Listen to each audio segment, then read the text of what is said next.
Eu lembro aqueles que estão nos assistindo, ou aqui nesse momento online, e que vão poder interagir conosco, ou posteriormente, já que esse evento vai ser gravado e vai ficar disponível para as pessoas no futuro. Eu lembro que é um evento promovido pelo LAPET, Laboratório de Pesquisas em Teoria da História e Interdisciplinaridade. Monografias em Debate é uma série que tem por objetivo abrir um espaço para formados de todas as partes do país que defenderam suas monografias em algum momento apresentarem aqui o seu trabalho. Ou o seu trabalho diretamente ou um aspecto dele. E se encaixa dentro de uma proposta nossa de estender para a sociedade que nos envolve tudo aquilo que é produzido nas universidades. Seja na nossa própria universidade, que cedia aqui esse laboratório, ou nas universidades do país inteiro. Eu lembro também que o laboratório LAPET, embora esteja situado na Universidade Federal Rural do Rio de Janeiro, esteja ligado a essa universidade na sua origem, ele é aberto a pessoas do Brasil inteiro, de todas as universidades, inclusive quem estiver interessado em fazer parte do nosso laboratório, basta deixar o nome completo, CPF, link do currículo Lattes, enviar para o e-mail do laboratório que vai ser deixado aqui no chat daqui a pouco. Fazendo isso, a gente já pode inscrever quem se propuser no Diretório de Grupos de Pesquisa do CNPq e oficialmente a pessoa pertence ao laboratório, inclusive podendo futuramente fazer apresentações também, vai ter um acesso às informações das várias séries que a gente promove. Porque tem essa aqui, tem a série Cinema e História, tem a série Teses em Debate, que é parecida com essa, mas para aqueles que defenderam dissertação de mestrado e teses de doutorado, tem cursos de teoria da história e de assuntos diversos, fontes históricas e outros. Ou seja, nosso laboratório tem sido bastante atuante nesses 2 anos e pretende continuar sendo pelos próximos nessa área de extensão. O nosso convidado de hoje é o Patrick Bastiani, que formou-se em História pela Universidade Federal Rural do Rio de Janeiro. Inclusive, eu tive a honra de participar da banca de defesa dele. E o Patrick, ele atualmente trabalha na rede básica, trabalha também no curso, dando aula de História. Tem aí planos aí de seguir adiante, fazendo mestrado, doutorado. E eu me lembro que o Patrick, quando ele começou lá na nossa universidade, que eu convivi com ele desde os primeiros momentos, já na disciplina de abertura, ele se interessava por 2 coisas, teoria da história e Idade Média. Né? É Realmente, verdade. e a monografia dele tem por título O Imaginário da Idade Média e a Literatura Fantástica. Relações de suzerania e vassalagem na Crônica do Gelo e Fogo.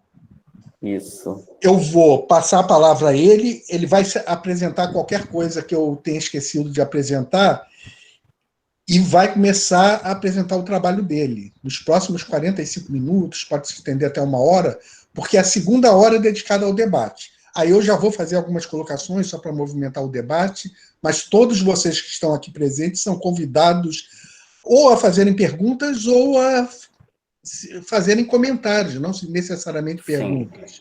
Trocar Acrescentar suas qualquer coisa. experiências. Esse é o nosso objetivo aqui no laboratório, é uma troca de experiências também. Né? Então, nesse momento, eu passo a palavra para você, Patrick. Obrigado por ter vindo aqui na nossa série. Obrigado. Boa tarde a todos, é um prazer estar aqui com vocês hoje. Agradeço quem pôde estar aí assistindo, né? E é aquilo que o professor da Assunção falou. Desde o meu primeiro período eu já estava pensando em fazer algo voltado para a Idade Média, né? E algo voltado para os meus interesses mais pessoais, que é principalmente a literatura, né? E aí, ao longo do tempo, fui tendo contato com alguns campos de estudo e conhecendo um pouco mais sobre a Idade Média, né? E depois de estudar bastante e ter contato com alguns autores e com outras ideias, eu cheguei a uma conclusão, antes de entrar propriamente no meu tema, né? Que a Idade Média ela é uma abstração. Né? O que a gente entende por Idade Média, ela foi construída, né, em algum momento, assim como tudo que a gente estuda. Né? E que tipo de abstração é essa? Né? Uma abstração lógica, né, que, enquanto ela diz pouco sobre a realidade das sociedades humanas que existiram entre os séculos 5 ao 15, né, mas enquanto ela diz pouco sobre essas sociedades, essa abstração ela carrega uma carga de sentidos, e esses sentidos eles são numerosos e muito influentes, que inspiraram e legitimaram muitas ações humanas ao longo do tempo. Né? Então, todo trabalho que se volta para a Idade Média, ele busca compreender um pouco esses sentidos, essas ações que são legitimadas em algum momento com base no que foi a Idade Média. Né? E aí que a gente entra mais na minha monografia. Eu trabalhei com as relações de suzerania e vassalagem nos 5 livros do George Martin, As Crônicas de Gelo e Fogo. E existe uma confusão que muita gente faz, né? Quando eu falo do meu tema, o pessoal acha que é a série, mas na verdade são os 5 livros, né? Então eu não fiz uma monografia voltada para a série, mas sim para os livros, né? Não que exista alguma superioridade de um para outro, não, mas o que eu analisei, o que eu usei como fonte, né? E falando principalmente para quem está fora da academia, o historiador ele se baseia em alguma fonte para falar o que ele tem para falar. E aí minhas fontes foram os 5 livros, né? Eu levantei as minhas hipóteses que eram, né, a existência ou não, né, dessas relações de suzerania e vassalagem na obra, né? E o que é suzerania e vassalagem? Eu levantei essa hipótese e trabalhei com isso. Mas antes de entrar nesse assunto, né, eu analisei como a Idade Média ela foi vista ao longo do tempo. Né? Cada século, cada período histórico, ele teve a sua relação com a Idade Média. Né? Ele teve um olhar para a Idade Média, lançou um olhar, e esse olhar, ora era, né, positivo, ora negativo. Né? E aí eu trago, né, uma recomendação que é do Humberto Eco, num livro dele chamado Idade Média, Bárbaros, Cristãos e Muçulmanos.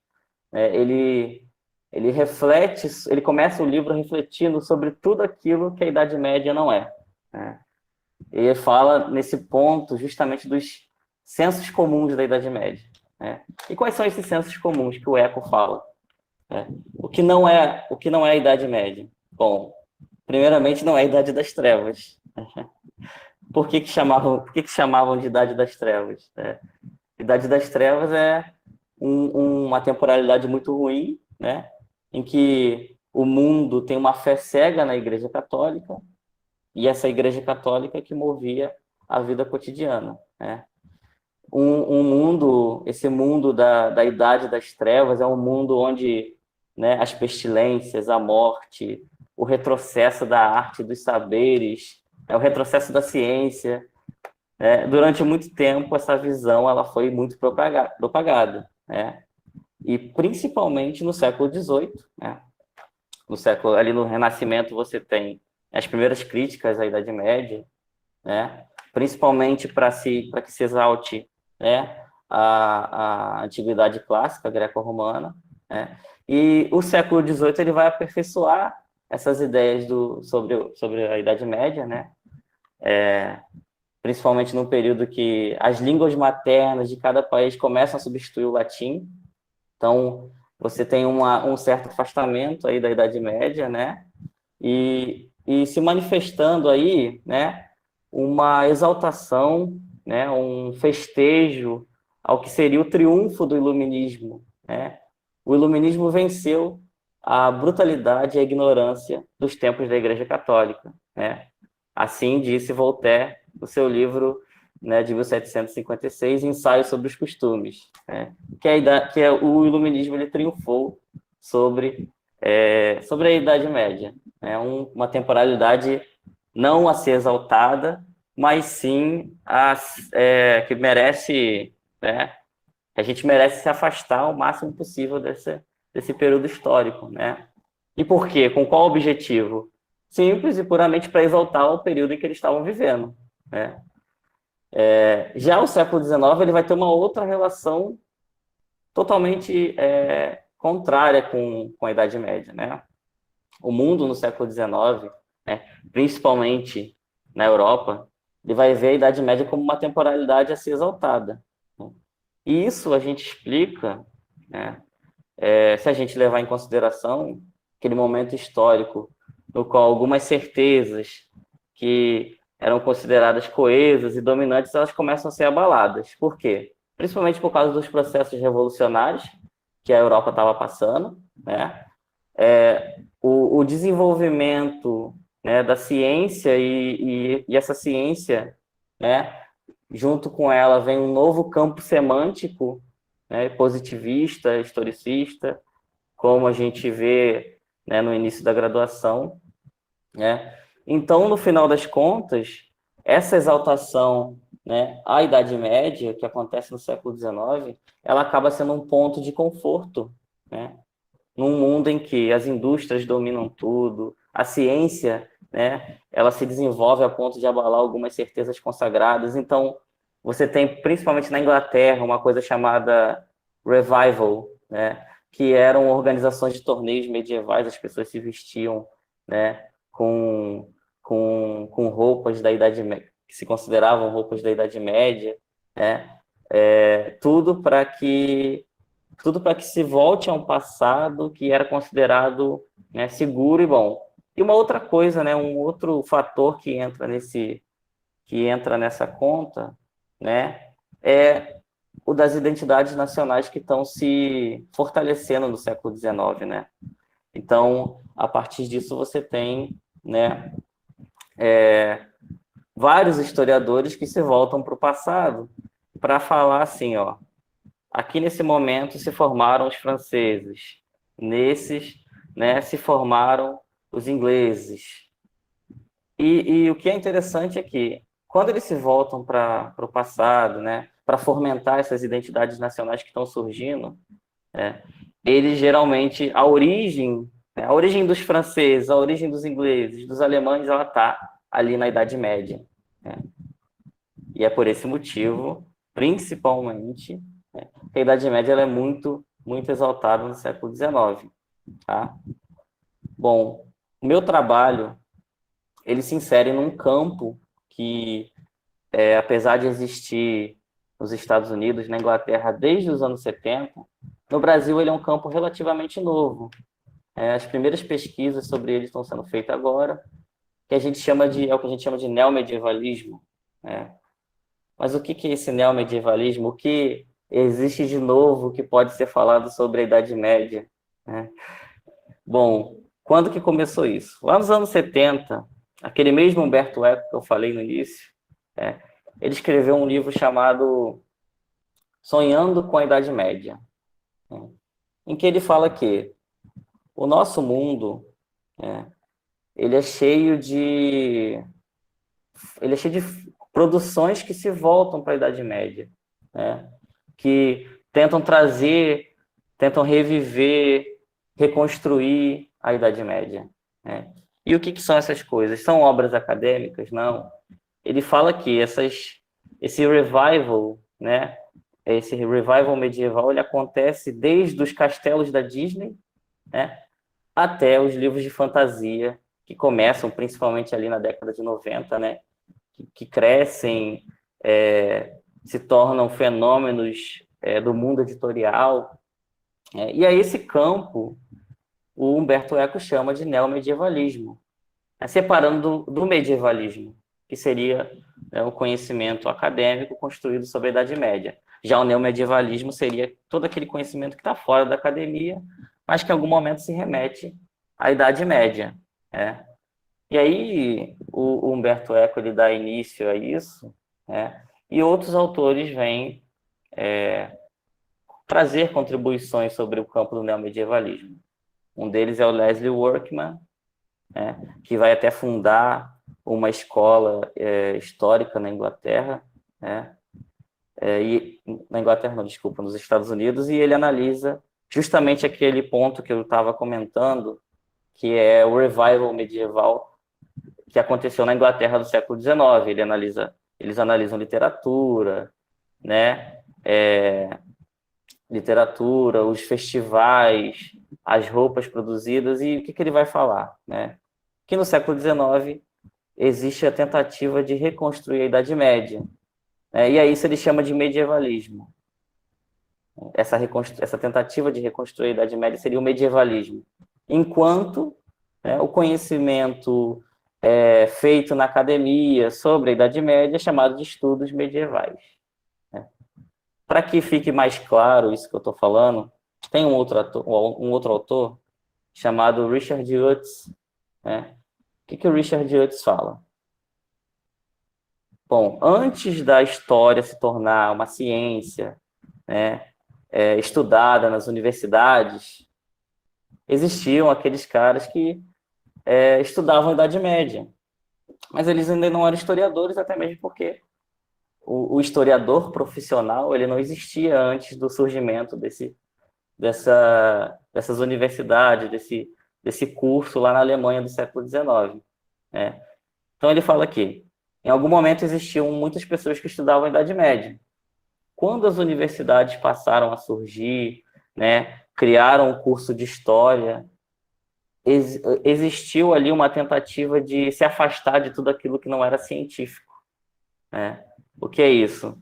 Bom, o que era feito na academia sobre a Idade Média passou a ser chamado de estudos medievais. Tudo aquilo que não era, né, que não era baseado nos métodos rigorosos da ciência, foi chamado de medievalismo. Né? E aí o Richard Hutts ele usa até uma metáfora interessante, que ele fala que os acadêmicos que estudam história medieval, né, levantaram a ponte levadiça que separava eles, né, separava eles do resto da população. Então, o conhecimento sobre a Idade Média ele ficou ali, né, dentro das universidades, não saía, as pessoas não tinham contato. E ele fala que enquanto lá dentro a galera estava produzindo conhecimento conhecimento baseado, né, no método científico sobre a Idade Média, aqui fora, né, as pessoas produziam diversas coisas, todas elas em algum momento trazendo referências à Idade Média. Né? Tem uma outra autora que ela fala, Caroline Ginshaw, que ela fala o seguinte: enquanto ela estava escrevendo a tese dela de doutorado, ela teve contato com obras acadêmicas sobre a Idade Média e material da cultura pop sobre a Idade Média. Né? E ela chegou à conclusão, a seguinte conclusão, né? Ambos podem ser saberes sobre a Idade Média. Né? Não existe, né, epistemologicamente falando, não existe superioridade de um para o outro. Né? Ambos podem ser tratados, né, como conhecimento. Né? Então, foi me baseando nessa fala dela, né, que eu comecei a me voltar para o meu tema, que era trabalhar com literatura de fantasia. Né? E aí, antes de entrar no tema propriamente dito, eu comecei a analisar, né, que dos anos 90, final dos anos 80, para cá, o número de publicações que se voltam, né, para essa questão da fantasia medieval, né, e é até interessante que é uma ideia que eu pretendo ainda, né, trabalhar no mestrado. Muito dessa ideia de medievo que é trabalhado na literatura de fantasia moderna, ela é muito respaldada pela obra do Tolkien. Né? E é interessante, né, que lá nos anos, né, lá nos anos 20, 30, 40, 50, o Tolkien ele lançou livros, né, de fantasia, né, o universo que ele cria é o universo da Terra-média, né, e todo esse universo literário do Tolkien ele vai ajudar, né, a cristalizar uma visão de Idade Média que as pessoas têm, né, principalmente, né, as pessoas que estão fora da academia, né. Era o meu caso durante um bom tempo. A visão de Idade Média que você tem é de criaturas exóticas, como dragões, cavaleiros, estão sempre de armadura ou estão sempre procurando salvar alguém. E sempre tem algum objeto mágico ali para ajudar ou para prejudicar. Né? E interessante, né, que lá no início do século XX ele construiu esse mundo, né? E esse mundo que claramente é baseado em alguma coisa da Idade Média, né, principalmente no imaginário, né?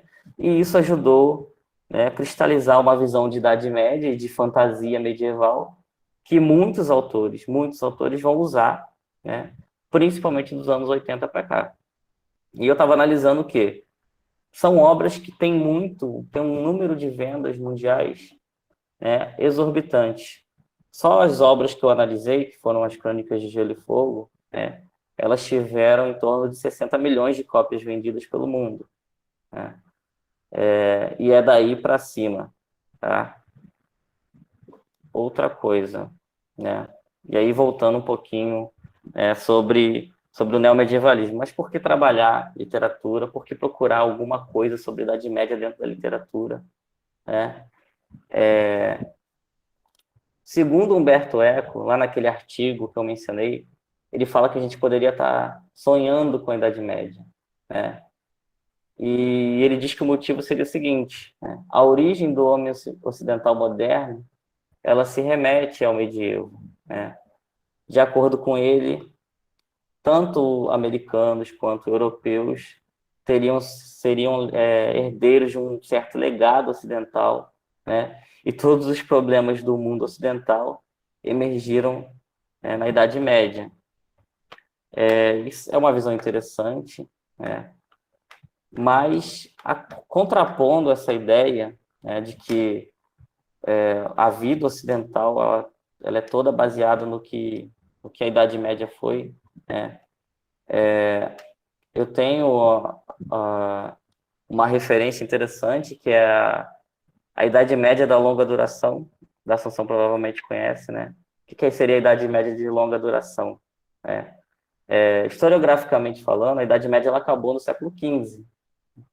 Mas o Legoff fala que você pode perceber algumas estruturas políticas, culturais, e elas teriam permanecido até o século XVIII. Ou seja, por isso a Idade Média da longa duração. Né? E quando você fala Idade Média da longa duração e fala que ela não terminou ali no século XV, né, o próprio Bachê ele fala o seguinte, né, que quando os europeus eles colonizaram a América, eles trouxeram muitas das estruturas medievais para cá, né? E por esse motivo seria interessante, né, falar que o brasileiro, o latino-americano, ele tem muita heranças medievais, né? Só que isso é um pouco problemático, principalmente porque esse discurso, né, fugindo um pouquinho do tema, essa é uma gambiarra discursiva, né? E ela acaba ela acaba temporalizando a história latino-americana, né, por meio de uma centralidade discursiva e temporal europeia, onde a gente, né, tem que tomar como referência, porque a história europeia ela é universal e tudo que acontece no mundo tem que ser comparado com a Europa, né? Então, muitos estudos, inclusive de alguns colegas que trabalham com neomedievalismo, eles trabalham no sentido de mostrar que essa é uma visão problemática, né? E principalmente trazer questões que tentam descolonizar esse conhecimento, né? Que sempre tem que ser tomado com parâmetros europeus. Bom, já que eu já fugi bastante do tema, né? Analisando as Crônicas de Gelo e Fogo, né? Quais foram as conclusões que eu cheguei? Primeiramente, lendo os 5 livros, eu percebi que é um mundo medieval, né? Pretensamente baseado no que a historiografia fala sobre a Idade Média, principalmente pelos ambientes, os joguetes políticos, as guerras épicas, né? E até mesmo características do imaginário medieval você tem na obra. Né? Um exemplo, dragões, magia. Né? Só que o que é mais notável na obra, e o que mais me chamou a atenção, foram as estruturas de poder e toda a trama política que existe, né, em torno dessas estruturas de poder. Mais especificamente falando das estruturas que regiam o feudalismo europeu, né, lá no século XII, que são as relações de suzerania e vassalagem, que, de certa maneira, aparecem nos 5 livros, né, e essas relações de suzerania e vassalagem, elas perpassam, né, a série de livros de forma que a narrativa, né, que o Martin construiu, ela acaba dependendo, né, dessa relação de suzerania e vassalagem. A gente tem que considerar um outro aspecto político ainda muito importante nos livros do Martin, né, que é a guerra. Né? Nos livros, você vê que graças à existência do sistema de vassalagem, né, é permitido aos grandes senhores que pertencem àquelas linhagens mais nobres, né, e a obra ela é muito sustentada por essas famílias senhoriais, né, e essas linhagens mais nobres elas procuram reunir grandes exércitos porque a qualquer momento pode acontecer uma guerra, né? E além dessas guerras que podem existir entre as casas senhoriais, né, entre os grandes senhores feudais da obra, você tem até um certo espírito cruzadista, logo no primeiro livro, né, o Guerra dos Tronos. Você tem um espírito cruzadista muito similar àquele existente na cristandade europeia, né?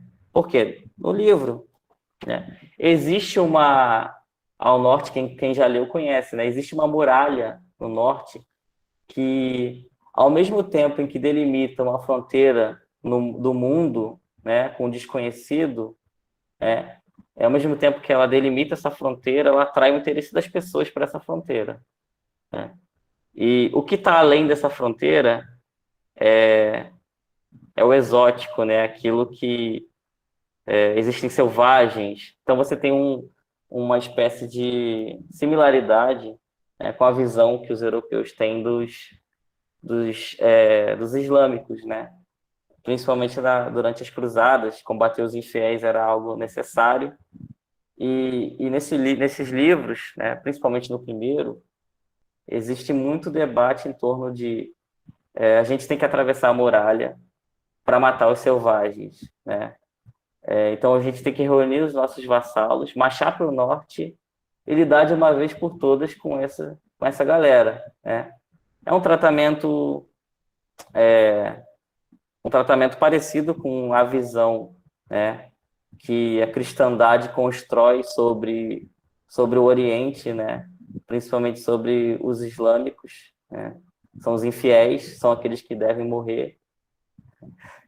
É uma visão muito parecida, né, e um espírito cruzadista mesmo. Né, existe toda uma preparação que deve ser feita, né, os selvagens eles devem ser combatidos, né, e o que eu acredito que eu tenha me deparado é o seguinte, né? Eu acho que as estruturas políticas da cristandade medieval, elas talvez nunca tenham sido tão bem desenvolvidas em outros livros de fantasia medieval quanto nessa obra, né? Apesar do autor ele colocar, né, alguns itens do que seria o imaginário medieval, né? esses elementos eles só aparecem como um acréscimo para deixar a história mais chamativa, né? O que faz a trama fluir são as estruturas políticas, né? Os jogos e as relações de poder, e tudo que é feito para que se obtenha esse poder, né? E, e como que esse poder ele vai ser obtido? Sempre se mobilizando, né? Sempre estão mobilizando os vassalos, os suzeranos ali estão sempre mobilizando os vassalos deles, né? Para que eles possam ir para a guerra e assim obter, né, algum tipo de poder. Alguns dos protagonistas, obviamente, eles são apresentados de maneira muito romantizada, né? Tem um personagem chamado Jon Snow, que é uma espécie de herói e injustiçado, né? Tem o Ned Stark, que é um homem honrado, né? Esses são exemplares construídos, né, por uma Idade Média romântica, né? São personagens que se destacam, né, pela sua coragem, por valorizarem a honra, por valorizar a justiça, né? E você vê aí tudo que no passado, né, era pontuado pelos ideais da cavalaria, a nobreza, a moralidade, né? E o que é muito interessante, né, é que a própria visão do que é a cavalaria, quem são os cavaleiros, né? Tudo também foi construído na Idade Média, né?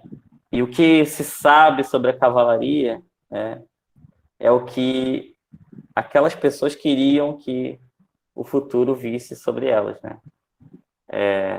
Então você tem muito do imaginário, até mesmo na constituição do que era ser cavaleiro, né? Esses heróis que enfrentam adversidades imensas, eles tudo isso é muito pautado por uma ideia muito bem construída e muito romântica, né? Então, quando a gente pensa em alguns personagens da obra, né, a gente consegue notar certas similaridades com o Rei Arthur, Robin Hood, Ivan-Noé, né? São grandes heróis, baluartes da honra, que seguem um próprio código moral muito rígido, né? E estranhamente não tem nenhuma instituição ali para regular o que eles fazem, né? Não tem nenhuma igreja católica ali para falar como eles devem agir e por que eles devem agir, né? Bom, mas falando mais sobre a suzerania e vassalagem, né? O que seria suzerania e vassalagem, né? Bom, primeiramente, isso que a gente estuda na educação básica, o que é suzerania, o que é vassalagem, né? É muito baseado no que alguns historiadores franceses, né, estavam falando sobre a França lá da Idade Média, né? Ou seja, a gente tem que ter em mente que a suzerania e a vassalagem ela não era uma coisa homogênea, né? Não era igual em todos os lugares. Então, era algo muito específico de um lugar muito específico, de um tempo muito específico, né? Então, sobre a vassalagem, né, existe uma frase que eu acho que define muito bem, é do Marc Bloch. Ele fala lá em A Sociedade Feudal que ser vassalo é ser o homem de outro homem, né? Marc Bloch ele traz aí uma visão, né, cheia, rica de sentido, né? Porque é exatamente isso que a vassalagem era, né? A subordinação de indivíduo a indivíduo, e assim sucessivamente, né? É por isso que eles falam, inclusive, que a vassalagem, o vassalo é o homem de outro homem, né? Existe ainda algumas obras historiográficas que falam que a vassalagem ela não tá em toda a sociedade, né? Ela não estrutura toda a sociedade feudal, mas sim só ela existe dentro da classe dominante, né? Essa forma de vínculo de homem a homem, ela existe, e seria uma dentre as milhares de opções que existiam de pactos, de juramentos de fidelidade, de associação, né? Todas essas maneiras de você se vincular a alguém, garantindo, em certa medida, a solidariedade e a distribuição de poder, que é muito necessária para o equilíbrio da Europa, né? Então, você tem essa hierarquização de homem para homem, uma espécie de rede de poder, né? Uma rede de poder que era o momento em que o vassalo se tornava vassalo. O Mark Bloch, ele fala na sociedade feudal que existia até uma cerimônia em que um pegava na mão do outro, né, se beijavam na boca, e isso era um símbolo de que existia a entrega, aquele cara está se entregando ao outro de tal forma que um jamais poderá trair o outro, né? E caso o suzerano precise, o vassalo vai estar lá para poder socorrê-lo, né? Visão interessante, né? Porque a vassalagem, ela cria essa hierarquia, né?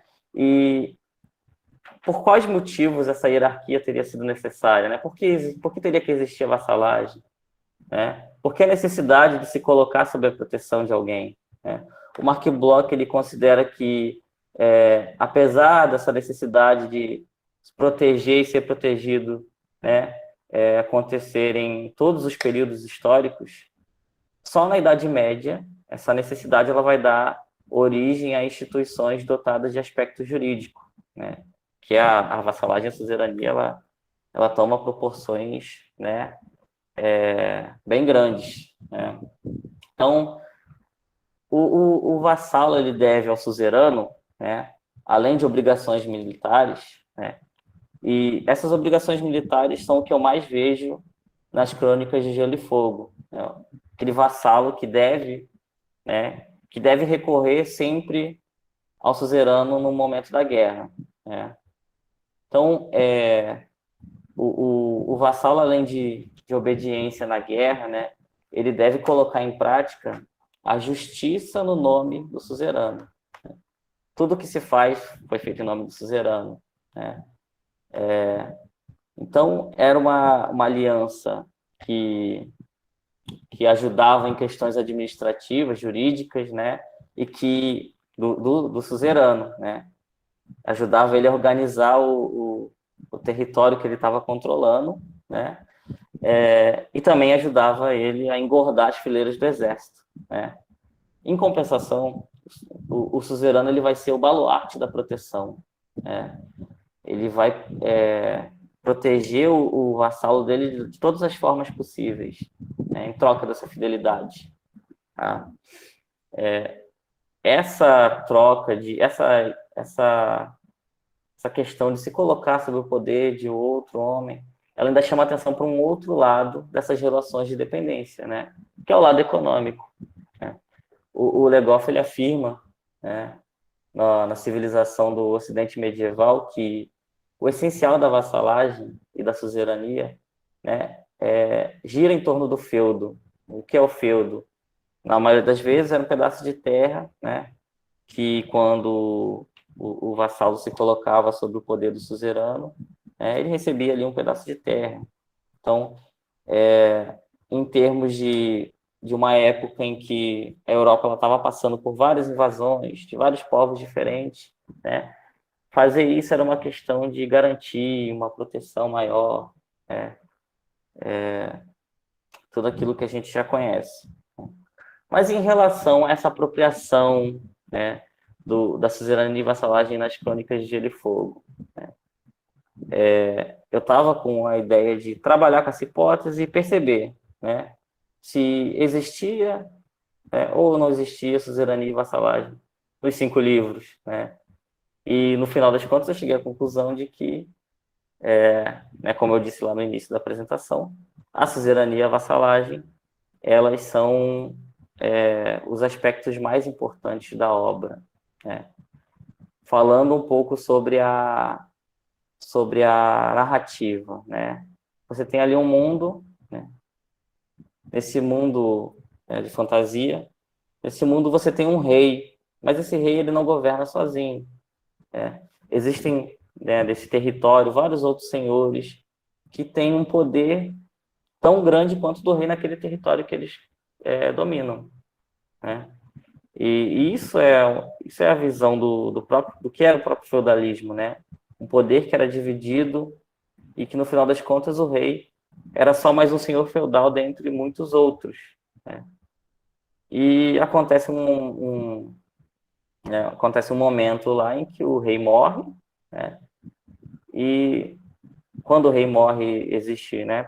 Ele morre em questões duvidosas, né? Existe aí um vácuo de poder, né? E aí, a partir desse momento, você vai ter, né, dentro daquele mundo de fantasia criado pelo Martin, vários senhores que vão se mobilizar para que consigam, em algum momento, tomar o poder, né? E, a partir disso, dominar todos os outros, talvez, né? E o que eu achei interessante, que eu analisei extensivamente, né? Eu não sei se o pessoal do LaPet vai disponibilizar a monografia depois para quem tiver interesse em ler, mas lá as pessoas vão poder encontrar várias passagens do livro em que eu pontuei essa questão, né? Que no momento em que existe o vácuo de poder, existe a mobilização, né? E essa mobilização desses senhores que querem tomar o poder, ela acontece por meio, né, utilizando a vassalagem, né? Então, eu tenho o Senhor do Norte. Como que ele vai fazer? Ele vai convocar todos os vassalos. E quem são os vassalos dele?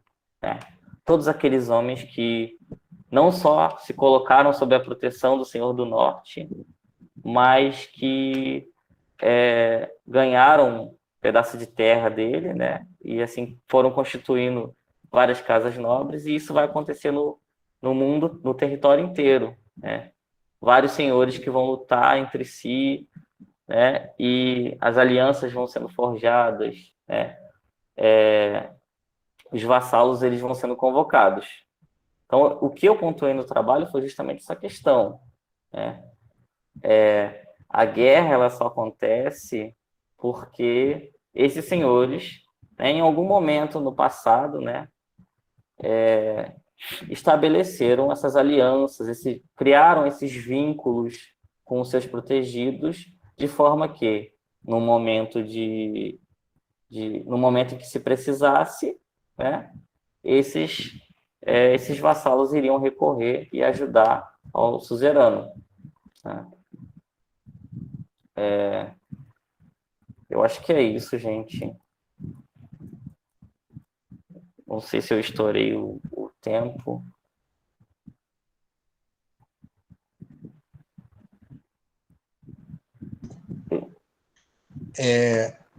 Perfeito. Patrick, Sim, nós vamos começar agora o debate, né? O debate é muito interessante, né, nessa nossa série, né? Que as pessoas sim, podem interagir, tanto colocando perguntas, como fazendo comentários, como compartilhando experiências e análises similares, né? sim. Mas eu vou começar fazendo algumas observações, né, para motivar o debate. Mas vocês já sabem Sim. que todos que aqui estão presentes, eu falo para todos agora nesse momento, podem depois tomar a palavra ou podem ir registrando suas observações no chat e a nossa equipe vai ler, né? Mas eu achei muito interessante a maneira como o Patrick veio apresentando a monografia. Primeiro, ele partiu de algumas questões mais gerais e depois chegou ao seu objeto específico, que é a Crônica do Gelo e do Fogo.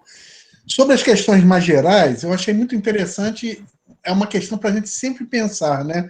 Como que essas grandes divisões que passam a se tornar tão familiares para nós, então, Idade Antiga, Idade Média, Idade Moderna, Idade Contemporânea. A gente passa a enxergar aí essas divisões como se elas fossem dadas, né, de uma vez para outra, Inquestionáveis, como se fossem inquestionáveis, como se inquestionáveis. sempre tiverem existido. Eu acho até que a gente está vivendo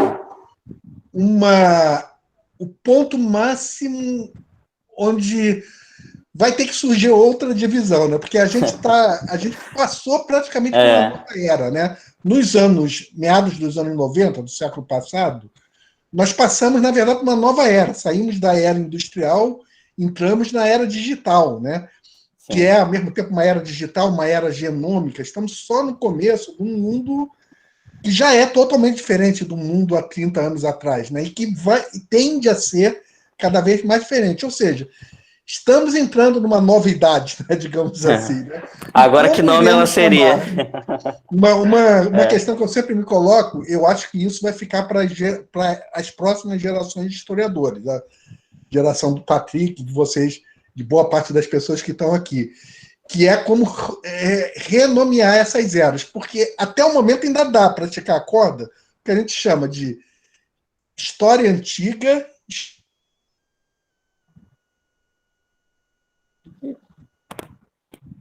Eu acho que caiu, ficou sem som. Revolução Francesa, no final do século XVIII.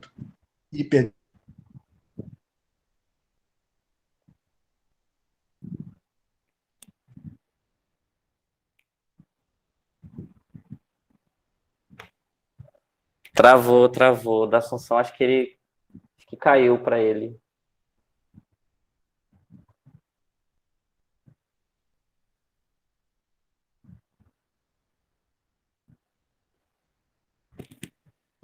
Não, a gente não tá te ouvindo, não. Você deu para ver, voltei. Nossa, aqui não tá dando para ouvir.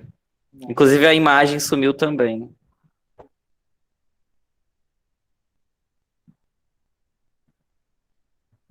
Travou a imagem e travou o som.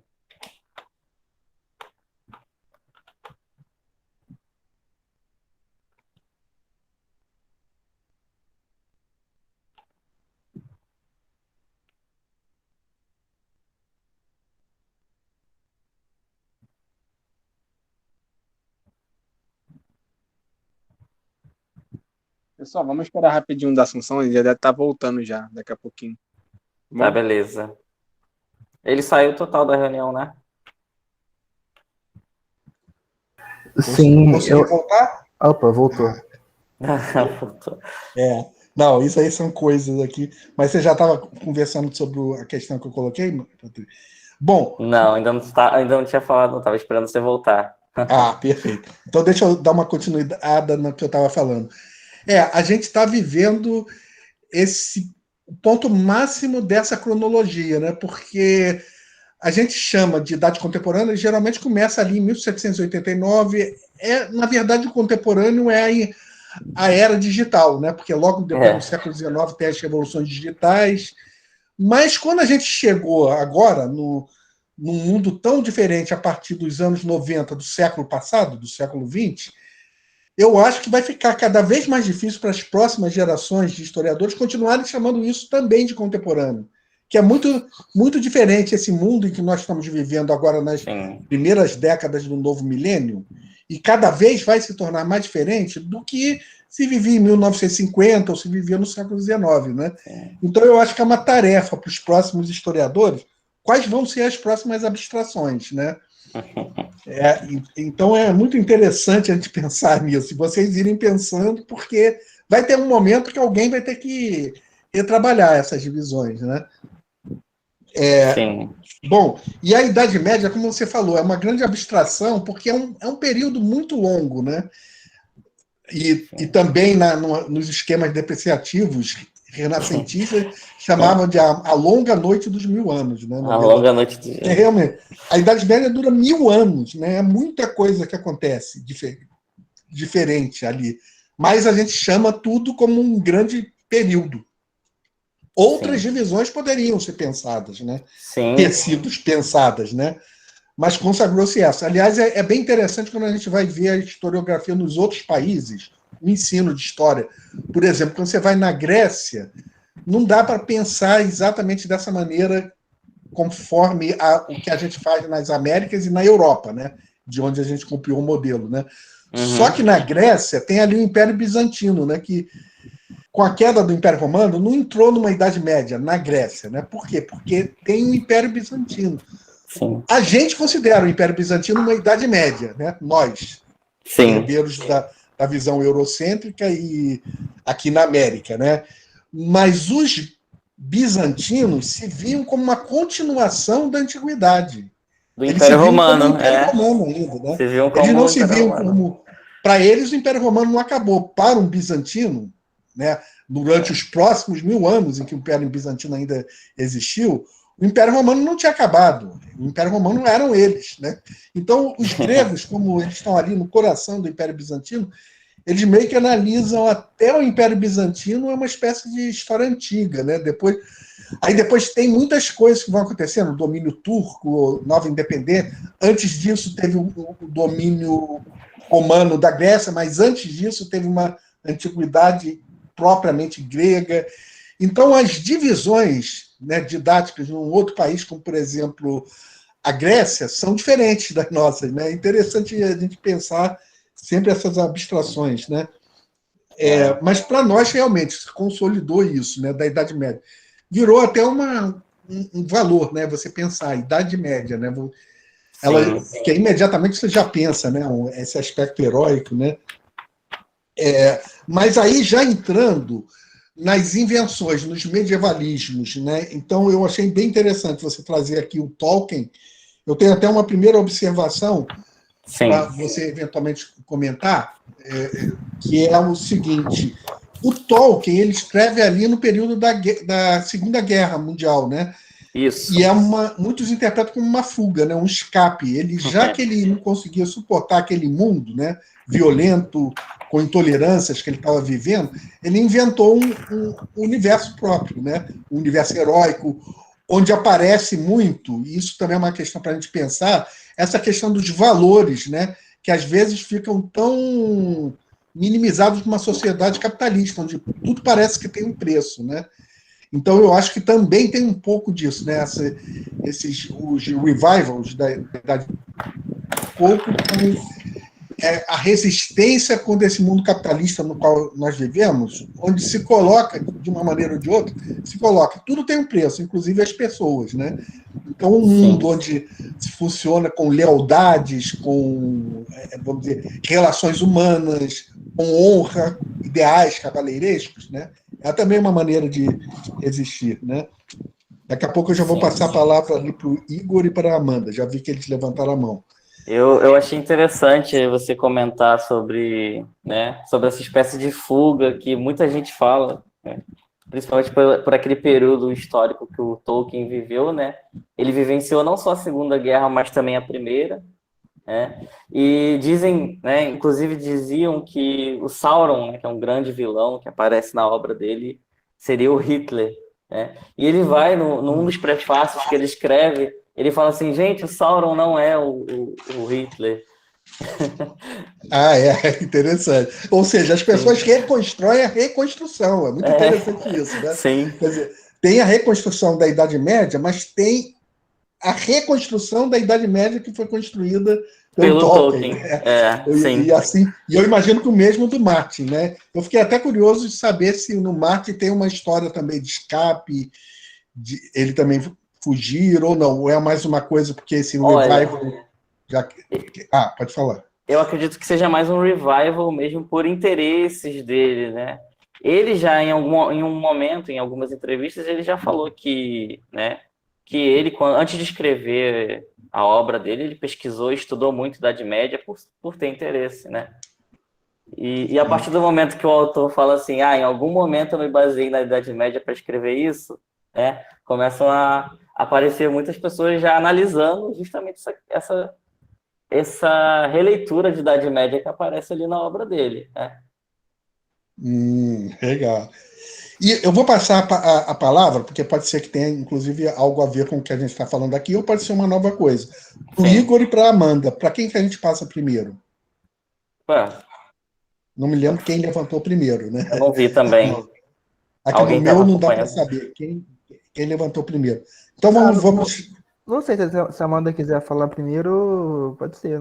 Isso, vamos passar para a Amanda, que a gente está falando de Idade Média, onde tem esse cavaleirismo, né? Amanda, quer fazer essa observação? Depois o Igor fala. Ai, gente, obrigada. O Igor tinha levantado primeiro, mas eu agradeço a gentileza. Olha, eu achei muito legal. Eu adorei a exposição, mas vamos direto, Obrigado. senão eu vou ficar falando muito. Eu fiquei pensando aqui que a forma como você trabalhou a Idade Média, usando as crônicas de fogo e gelo, é ótima para trabalhar também na escola, né? Então, assim, a minha pergunta, objetivamente, você pensou em algum momento na sua monografia em uma proposta ou em utilizar para dar aula? Porque eu já imaginei logo o contexto de sala de aula, né? Quando fala de Idade Média ou de Antiguidade, é um desafio para o professor, porque são tempos históricos, períodos, aliás, históricos muito longe dos alunos. Então, você pensou em alguma proposta nesse sentido? É essa a pergunta. E obrigada. Tá. Então, Amanda, respondendo a sua pergunta, né? Pensei sim em trabalhar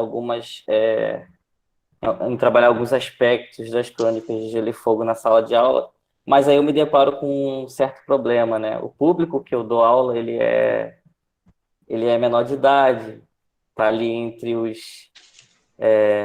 dos 11 aos 14 anos, e a classificação indicativa, ela não permite, né, você trazer esse tipo de material.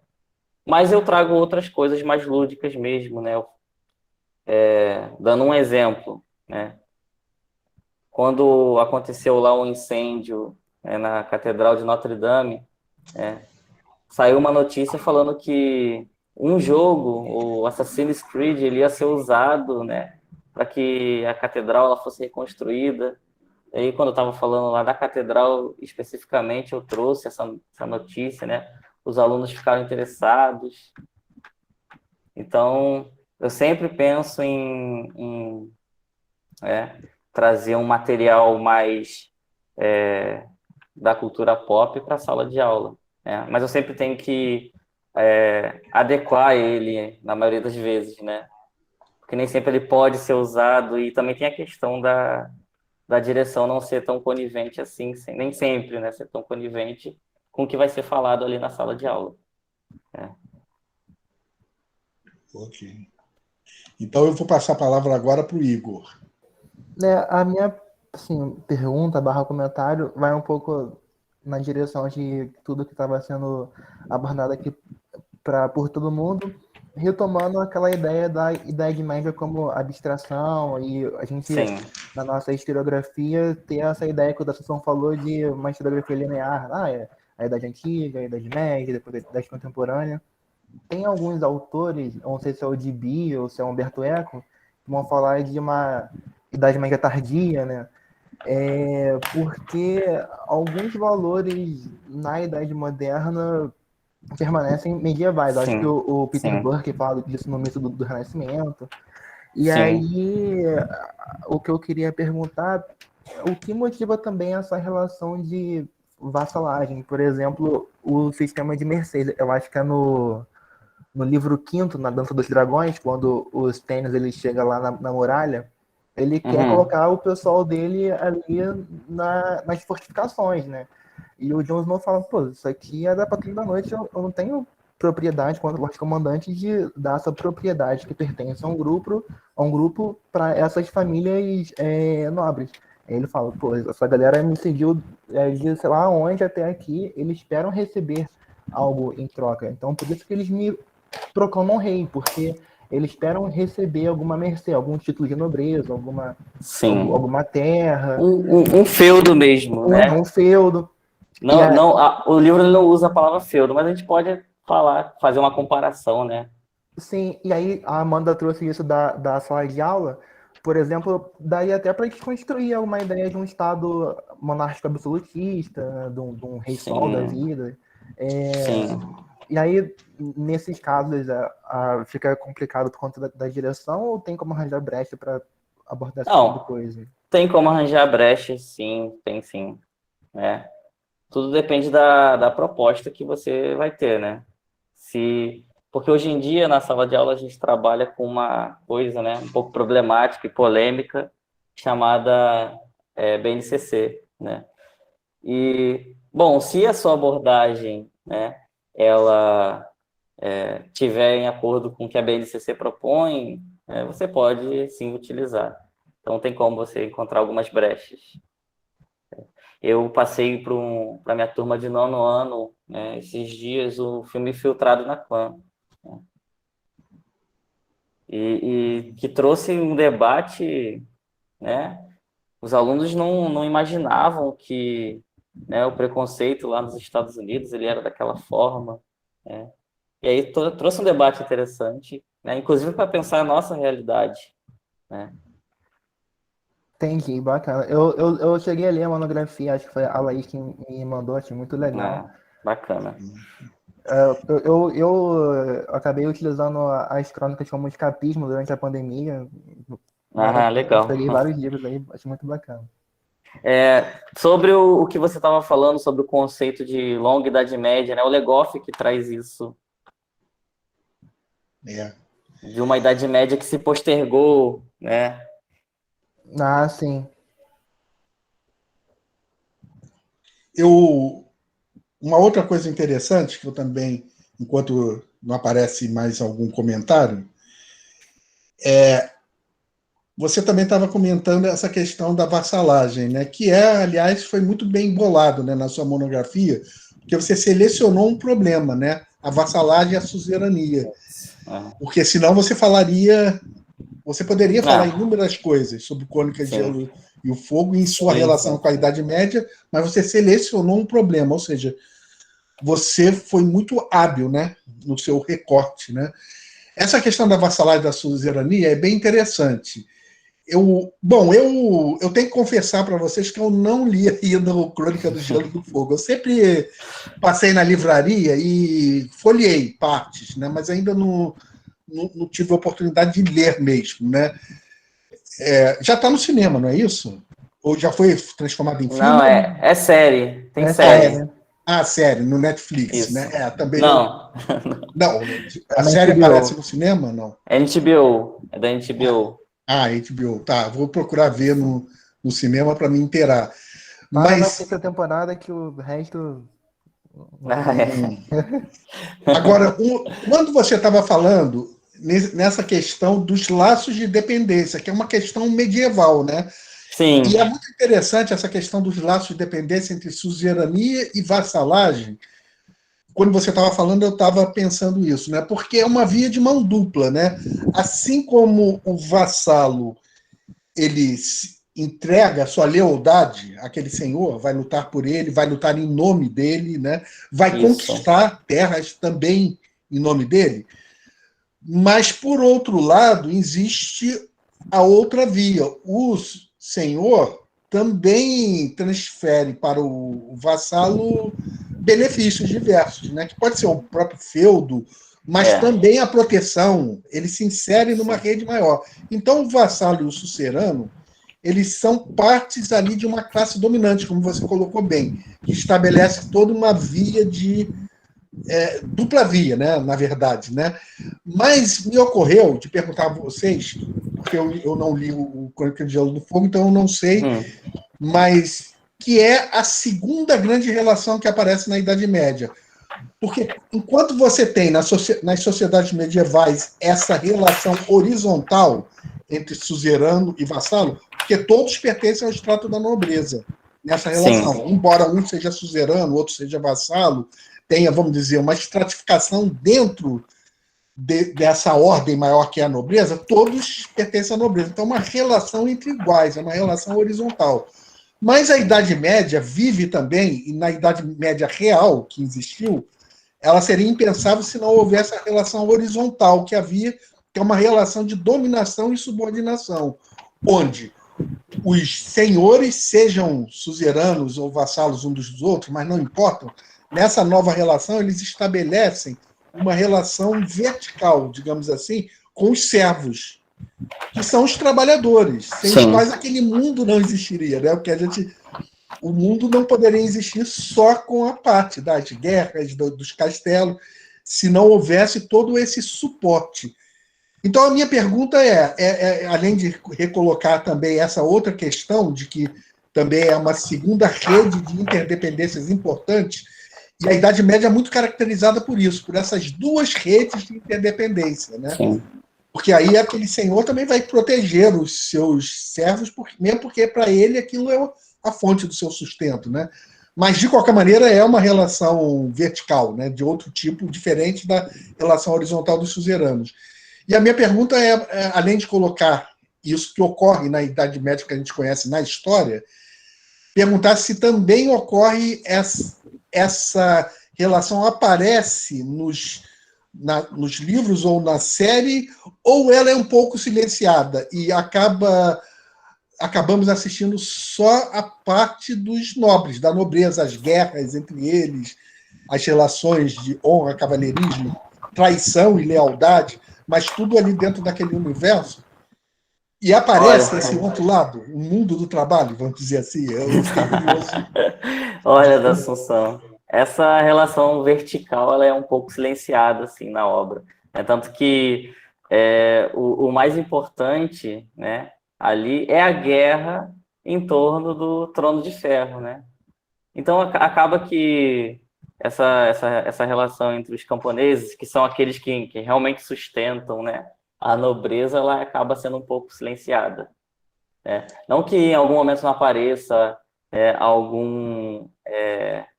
algum membro de estratos sociais mais baixos, aparecem, né? Mas não tem tanta importância quanto aqueles que são os mais nobres. Né? Mas aparece. Mas a luta de classes não é um dos focos do Martin. É interessante. É mais a luta entre os poderosos mesmo.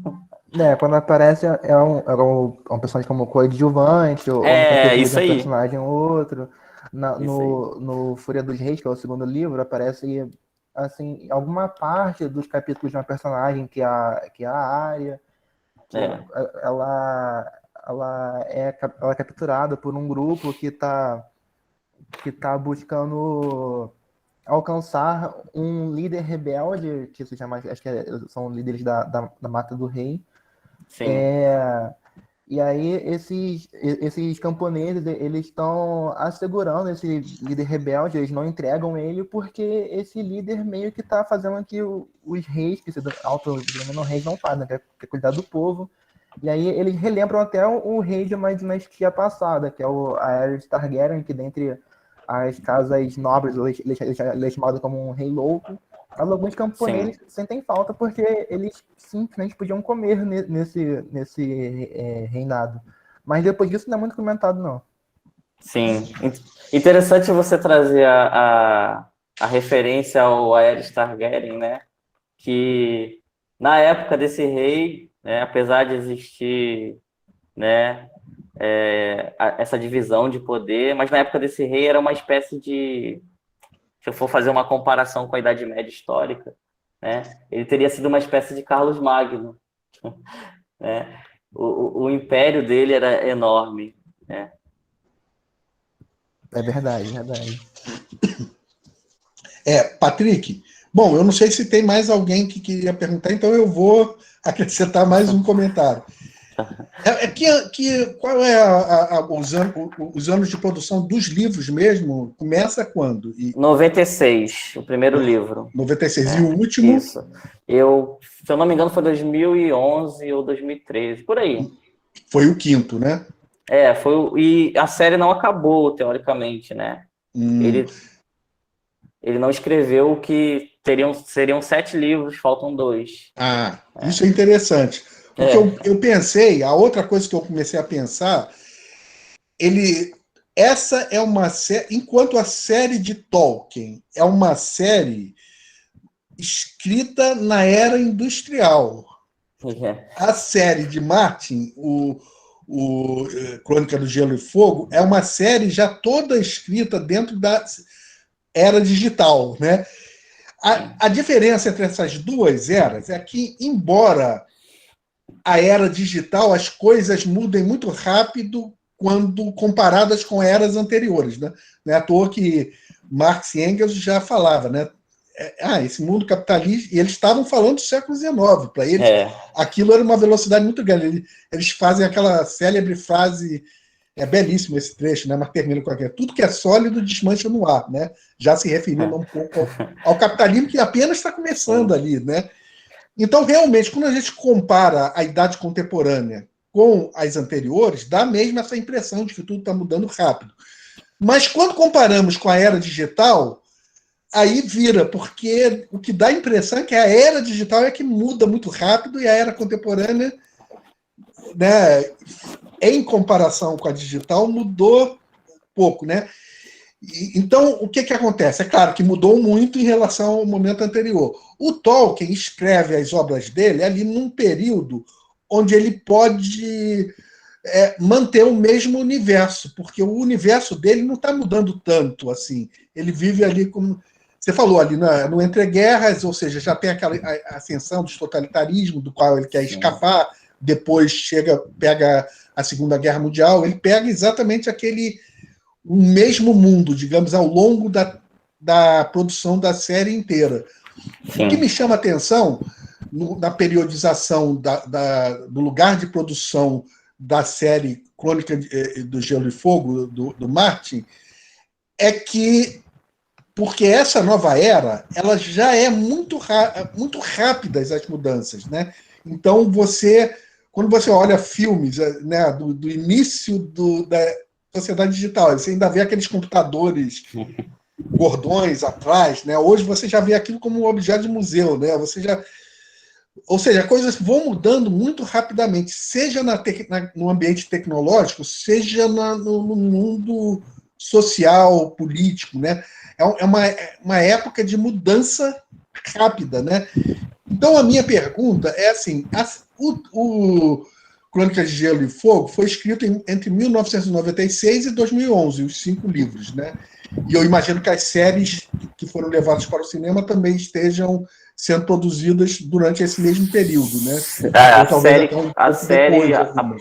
A primeira temporada era de 11 anos atrás, 2010. 2010, mais ou menos quando o Martin ia escrever o último livro, né? O 5º livro, estava começando a ser transportado para o cinema.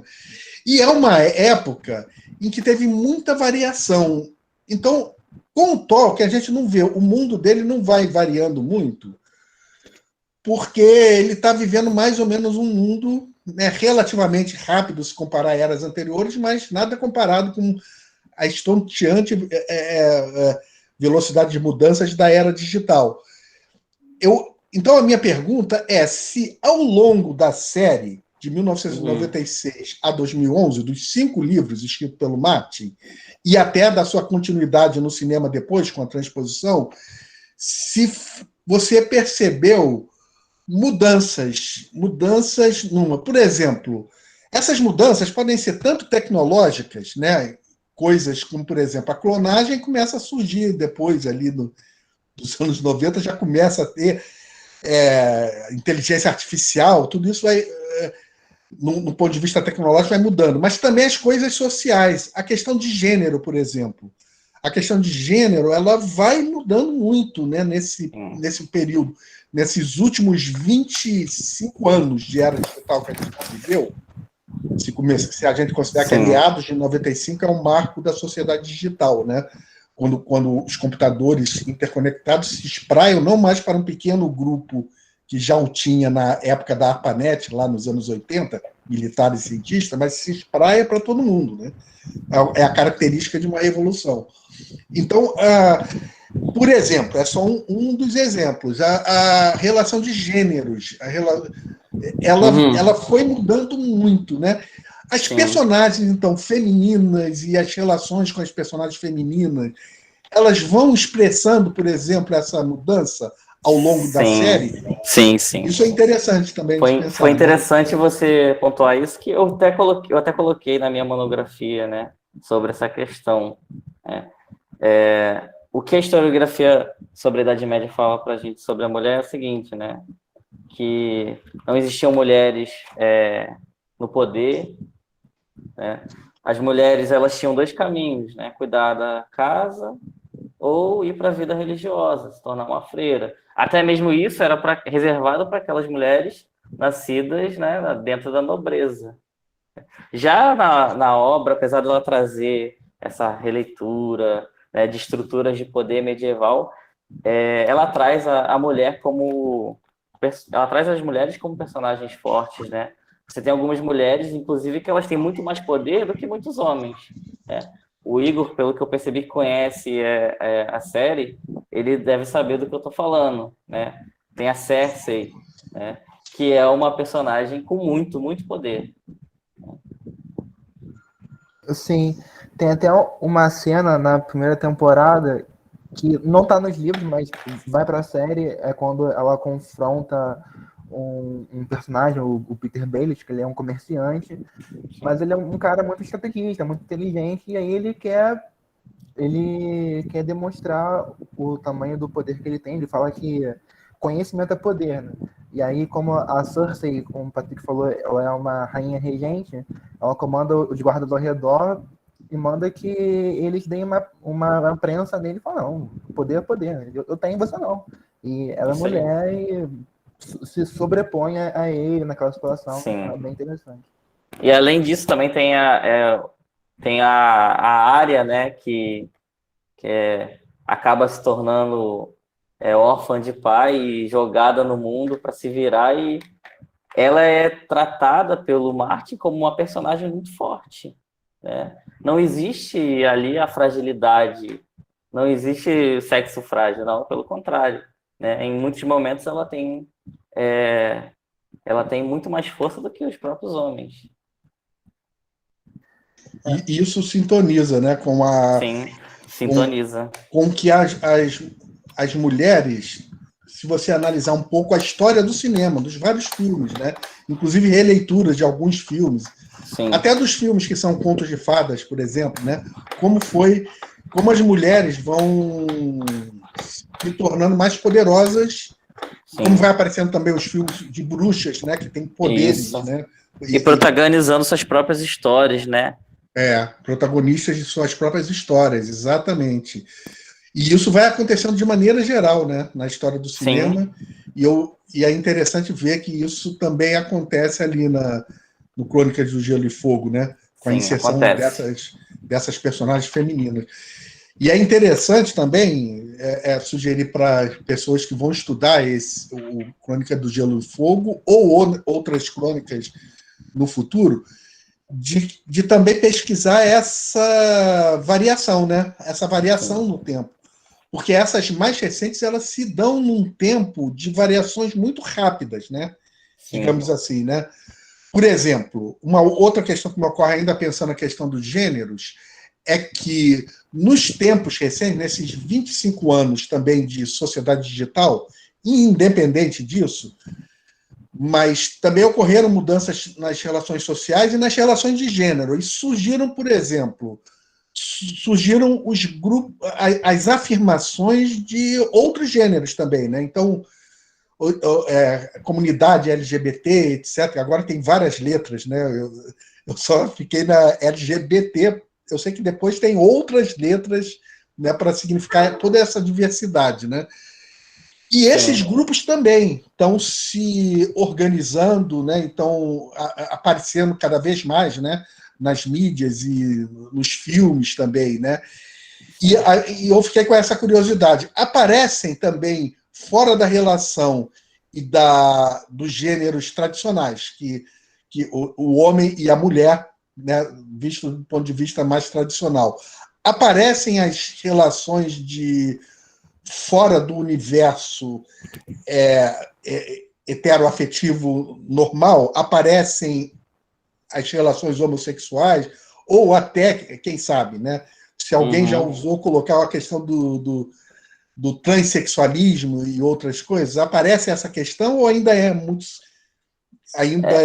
É tratado de forma um pouco delicada, né? Muito esporadicamente, e aparece mais na série televisiva, até mesmo do que nos livros, né? Não é uma questão que não foi tão valorizado esse debate, né? Ainda não chegou... E é sempre um tabu ainda, né? Embora ele esteja conquistando espaços, né? essa visibilidade, né? Sim, sim. Todos esses grupos e gêneros e posicionamentos e direitos de escolha nesse campo afetivo, sexual, Sim. embora está adquirindo visibilidade, mas ao mesmo tempo também está adquirindo oposições recentes com governos e movimentos de extrema direita também que começaram a aparecer, que também Exatamente. existem contra isso, né? Mas é sempre ainda uma questão, eu acho que de tabu, que até entrar no cinema, né? Eu acho que demora um pouco também, né? No cinema e na literatura, né? As pessoas, né, darem um lugar, né, também para essas representações, né? Mas é aquilo, né? O nosso mundo, ele é um mundo muito plural, né? E talvez a indústria cultural ela esteja começando para além da questão do lucro, né, que existe também. Mas eu acho que a indústria está percebendo, principalmente a cinematográfica, né, que o nosso mundo ele é plural. Então, por que não retratar ele da forma como ele realmente é e não, né, sempre se pautar por uma heteronormatividade que não condiz com a nossa realidade, né? E eu acho isso interessante, porque é algo que tem aparecido cada vez mais aí no cinema, né? É interessante. É interessante a gente pensar todas essas questões, né? As questões sociais, as questões políticas, as questões econômicas, como elas vão começar a aparecer em séries como essas, né? Que fazem o revival fantástico da Idade Média. Porque o outro silenciamento, como você colocou, aparece um pouco silenciado ainda a classe trabalhadora, né? E o nosso mundo também é um mundo de trabalhadores, né? Sim, exatamente. Mas no revival todo mundo quer ser o guerreiro, né? Todo mundo se imagina sendo Não, todo mundo quer ser o cavaleiro, todo mundo o cavaleiro, ou pelo menos um mago, né? Alguma coisa assim. Né? Todo mundo quer portar uma espada sem saber que um equipamento militar ele custava um preço tão exorbitante que só alguém que pertencesse de fato à nobreza poderia ter acesso a ele, né? Enquanto o camponês, coitado, a única coisa que ele conseguia manejar era um arado, no máximo, né? Mas isso até hoje, as pessoas não pensam nesse tipo de coisa. Como a liberação do armamento, desse tipo desses assuntos mais polêmicos, né? Não é visto. Não é. Eu vou fazer só uma observação, eu não sou da área, mas eu queria agradecer todo o conhecimento que vocês passaram aqui hoje, porque realmente, por mais que eu não seja da área, a sua introdução, Patrick, foi maravilhosa, deu para eu seguir e conseguir. As observações também que o professor fez deu para eu conseguir levar, né? Eu achei que eu ia ficar boiando um pouco, mas deu. Valeu com o conhecimento. Eu queria agradecer a todos, as observações também feitas pelos outros colegas e tal. E só isso mesmo. Só queria falar. Obrigado, Maria. Obrigado. Obrigado, Maria. E o Igor também levantou a mão ali. Igor, quer fazer um comentário? Não, eu ia perguntar se quando o Patrick ele fez, né, essa tese da monografia, se ele acha que os livros, ele, embora reafirme certas visões romantizadas, ele ajuda a quebrar alguns sensos comuns e paradigmas que as pessoas que não estudam a Idade Média têm com a Idade Média. Por exemplo, de quem vem de fora e vê na figura do cavaleiro, que todo cavaleiro é o Guilherme Marechal lá do Jardim Divino, né? Sim. Boa pergunta, Igor. Muito boa, porque né, eu lendo os livros, eu percebi que, apesar de existir essa visão romantizada da cavalaria, né, da noção de nobreza e honra, você vê que muitos dos sujeitos ditos cavaleiros, eles são capazes de atrocidades, né? Atrocidades terríveis. Então, ajuda, sim, né, a desromantizar um pouco essa visão, né? Principalmente porque eu acho que eu falei em algum momento que o que se diz sobre o que é a cavalaria, o ideal da cavalaria, né, é o que aqueles homens que se diziam cavaleiros queriam que as gerações posteriores falassem sobre eles, né? Até mesmo a palavra cavalaria, né, cavaleiro, ela foi inventada, né? Não existia, né? O cavaleiro, ele era, né, ele não tinha, não era dotado de todo esse heroísmo sobre-humano que se diz que ele tem, né? E isso ajudou a fomentar, a criar, né? Isso ajudou a criar várias histórias, né? Em que esses cavaleiros eles eram figuras sobre-humanas, né? E sempre, né, muito bons moços. Já a obra de Martin, ela mostra que alguns desses cavaleiros, né, nem tão bons moços assim eles eram, né? E só voltando uma questão, né, que a gente está falando, já que a gente está falando dos cavaleiros, né, tem na cavalaria tem uma mulher, né, a Brienne, eu não sei se você lembra, Igor, mas que ela é muito mais forte do que todos os outros homens ali do exército do rei. Sim, é verdade. Ela tem essa questão de gênero também, né? Da mulher guerreira e tal, é maneiro. Isso. Nós temos também uma pergunta da Amanda Beatriz. Amanda, você pode falar? Posso sim, professor, bem rapidinho. Patrick, você notou, observou algum autor que trate, eu não sei se é equivalente assim na Idade Média, eu não conheço muito, eu sei alguma coisinha só de antiga, mas em antiga tem muitos autores que falam da apropriação da Idade Antiga para falar de assuntos próprios da modernidade, né? O quanto isso é comum em filmes, sobretudo em filmes de Hollywood, em símbolos. Se quando você estava redigindo o seu TCC, se você notou algo semelhante em historiadores, mas dessa apropriação da Idade Média para falar de assuntos do existencial humano de agora, de 2021, como pano de fundo, como pretexto à Idade Média. É interessante, né? Essa é uma questão que a gente fala bastante, né? Que não é o caso das Crônicas de Gelo e Fogo especificamente, mas toda obra que se diz histórica ou que tenta reviver, né, um passado, ela fala muito mais sobre a nossa época do que a época que ela tenta trazer, né? É um exemplo que a gente estava falando sobre as mulheres e como, né, como a visão sobre a mulher dentro das Crônicas de Gelo e Fogo ela é totalmente diferente da visão da mulher na Idade Média, né? Então, da mesma forma, você tem um bom exemplo, né? Fugindo do assunto, né, que é o filme Cruzada. O filme Cruzada ele foi feito no momento em que o George Bush ele estava empreendendo uma verdadeira cruzada, né, contra o Oriente Médio, né, principalmente depois do ataque às Torres Gêmeas. Então, você vê ali no filme que aquele filme ali ele não traz quase nada de histórico sobre as cruzadas de fato, né? Eu senti, quando eu assisti, muito mais um espírito cruzadista estadunidense do século XXI do que, de fato, né, o que foram as cruzadas na Idade Média, que tinham um objetivo totalmente diferente. Então, é isso, Amanda. Uma obra que diz que está tentando, né, reviver a história ou trazer algum aspecto da história, ela sempre vai falar muito mais sobre a nossa época, né, sobre a época contemporânea do que de fato passado. Não sei se respondi a pergunta. E isso é uma coisa muito interessante, né?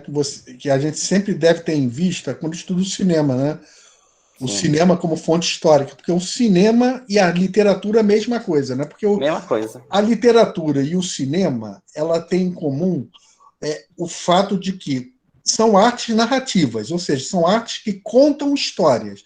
Mas essas histórias podem ser histórias no sentido antigo, que escrevia com E, que hoje não se usa mais isso, né?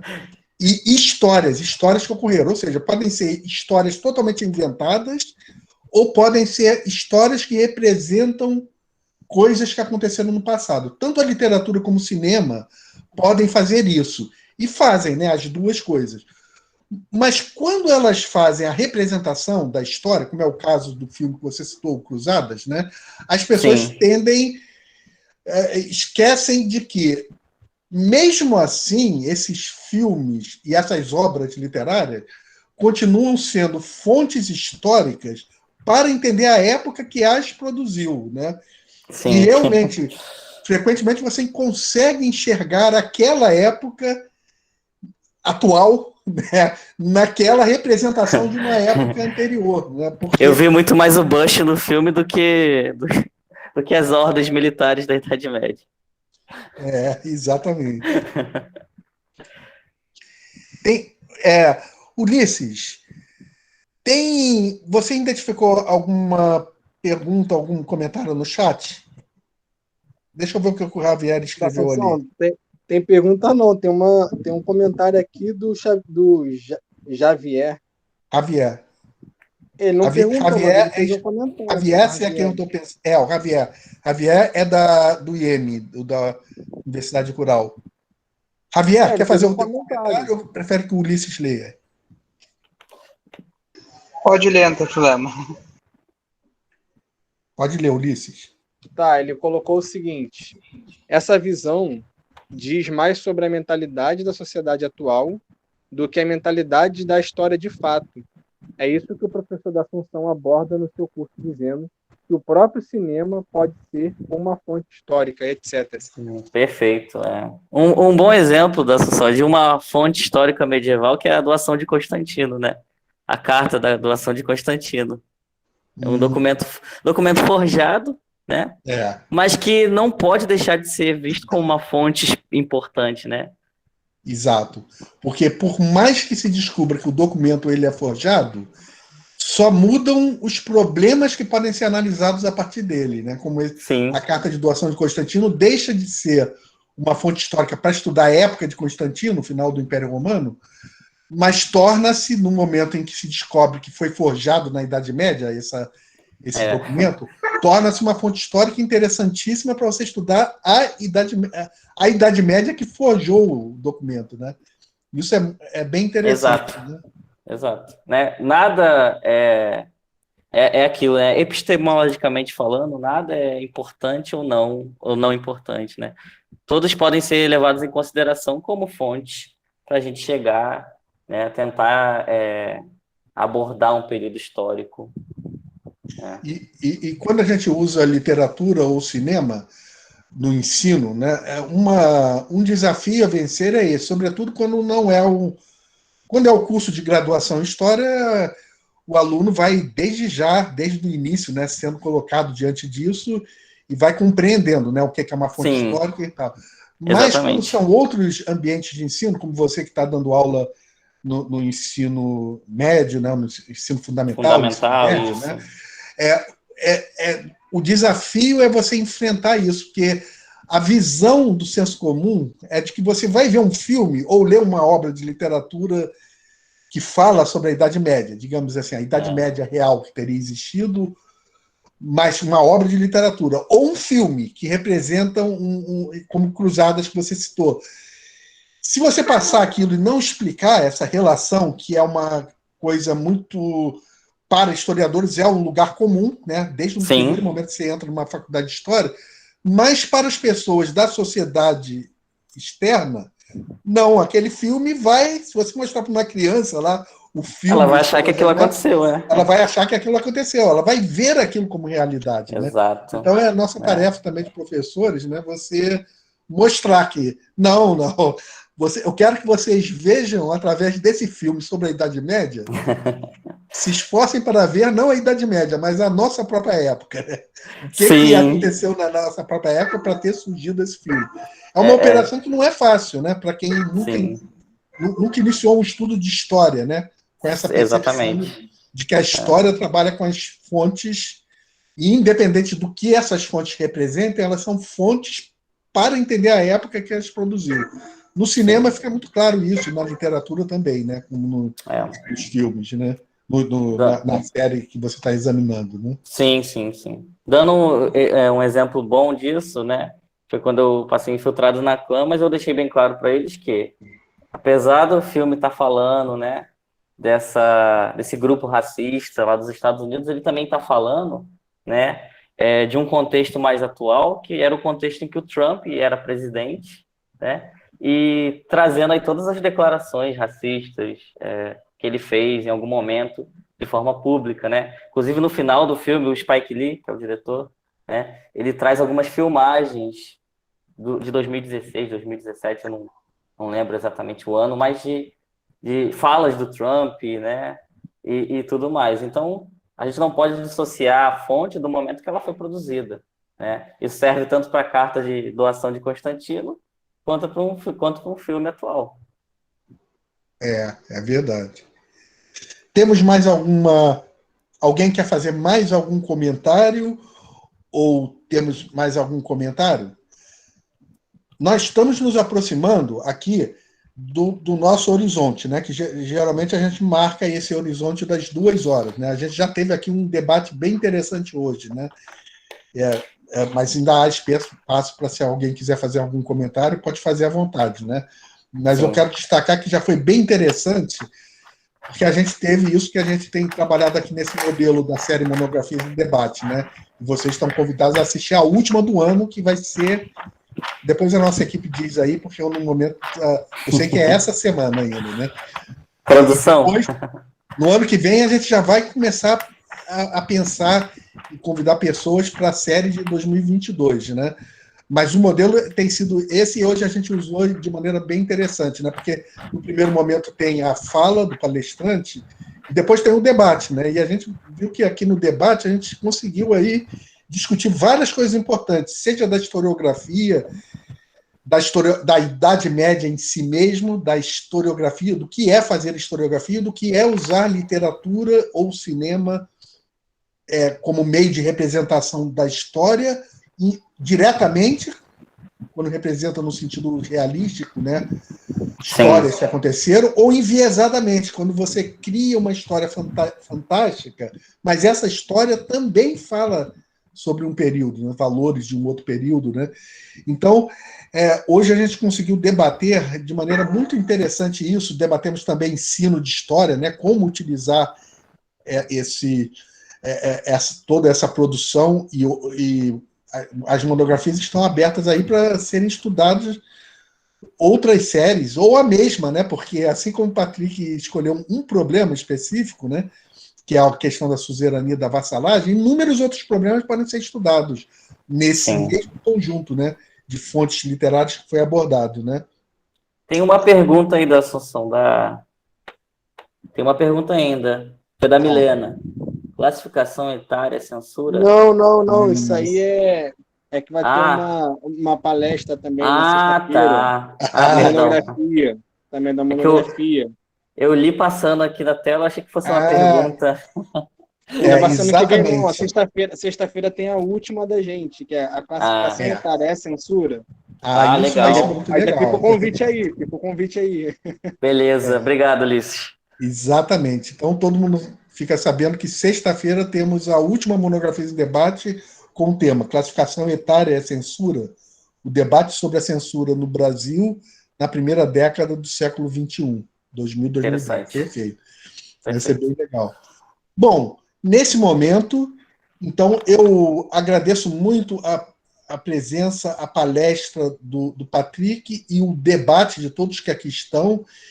E lembro, eu vou passar a palavra ainda para o Patrick falar suas palavras finais, mas eu lembro mais uma vez que é uma promoção do nosso laboratório, o LAPET, Laboratório de Pesquisas em Teoria da História e Interdisciplinaridade, também uma promoção do setor de extensões da Universidade Federal Rural do Rio de Janeiro, e a gente pretende seguir com essa mesma série no próximo ano. Como eu já tinha dito, quem quiser participar do nosso laboratório, vai ficar ali o e-mail no chat, basta escrever, dando seu nome completo, CPF, link do currículo Lattes, que aí já dá para escrever oficialmente quem tiver interessado no próprio diretório de grupos de pesquisa do CNPq. E a pessoa passa a participar e a ter vinculado até o seu currículo Lattes, aparece lá, se alguém for fazer uma pesquisa, né, que você já é vinculado a um laboratório de pesquisa. Pode ser vinculado a mais de um, né? Mas o nosso tem se esmerado nisso, né? Produzir séries, produzir cursos de extensão, e a gente tem alcançado aí componentes aí do Brasil inteiro com isso, né?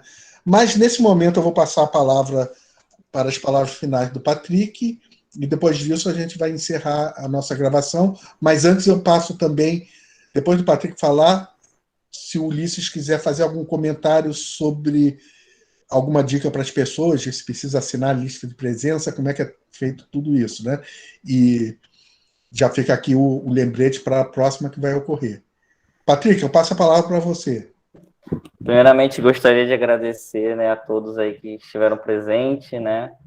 A você, da Assunção, a Milena, o pessoal do Lapete, né? Que foi quem me convidou. Agradeço muito. E se alguém tiver interesse em ler a minha monografia, né? Saiu também, né, recentemente, num e-book, né, um texto que eu falo todas essas questões, né? Que eu dei uma aprofundada, né, nesse tema da monografia. Saiu um livro que trata dos neomedievalismos, e além do meu texto, tem outros textos lá que são muito interessantes, né, sobre essas apropriações e usos da Idade Média, inclusive usos políticos, tá? Que eu achei muito, muito interessante, né? Então, se alguém tiver interesse, eu vou até disponibilizar. Vou deixar meu e-mail aqui, tá? Então, se alguém quiser, não só a minha monografia, como qualquer outro material referente ao assunto, é só me mandar um e-mail, tá bom? E obrigado, gente. Muito obrigado. Eu vou também propor para o nosso grupo, que vai ter uma reunião agora do núcleo, ainda essa semana, a última do ano, né? Que a gente comece a fazer um trabalho aí de disponibilizar também as monografias, né? Aí a do Patrick já podia ser uma delas, né? Que a gente Por tem mim, um pode. site, né? Aí as pessoas poderiam ir ao site e encontrar as monografias que estão sendo Legal, debatidas bacana. aqui. Isso seria bem Bacana. legal, né? Ulisses, Sim. tem mais algum recado da parte operacional do Lapete? Não? Não, acho que é isso. Eu já coloquei ali a lista de presença, né? Caso alguém ainda não tenha assinado a lista, tá ali. E caso vocês queiram entrar no laboratório, eu coloquei ele também, colocar o nome completo, né? O link do currículo Lattes e do CPF. E acompanhar nossas páginas, nossas redes do Facebook, né? Lapeti, né? O FRJM e o nosso Instagram, lapeti.m. E assim como o nosso canal no YouTube também. Tá bom? Perfeito. Então, nesse momento, nós vamos encerrar a gravação.